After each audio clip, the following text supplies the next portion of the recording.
பாய் பாய் tata.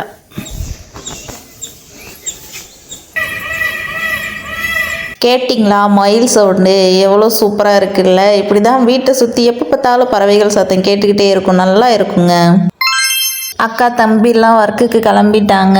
அப்படியே அவங்களுக்கு tata பாய் பாய் சொல்லி அனுப்பி வச்சுட்டு அப்படியே பார்த்தீங்கன்னா எங்கள் வீட்டுக்கு பக்கத்துலேயே 2 கோமாதாக்கள் இருக்காங்கங்க. அவங்கக்கிட்ட அப்பப்போ பேச்சுவார்த்தை நடத்துவேன். அப்படி பேச்சுவார்த்தையெல்லாம் நடத்தி முடிச்சுட்டு ஃப்ரெஷ்ஷப் ஆகிட்டு என்ன பண்ண போகிறோன்னு பார்க்குறீங்களா, மறுபடியும் தூங்க போகிறேங்க. ஆமாங்க, என் முகத்தை பார்த்தீங்களா, நான் எவ்வளோ டல்லாக சோகமாக இருக்கேன்னு. எனக்கு கொஞ்சம் உடம்பு சரியில்லைங்க. இந்த சிக்கன்லாம் சமைச்சு சாப்பிட்டுட்டு கிடந்தோமா, அதுக்கப்புறம் என்னன்னு தெரியல, கால் வலியும் வந்துருச்சு.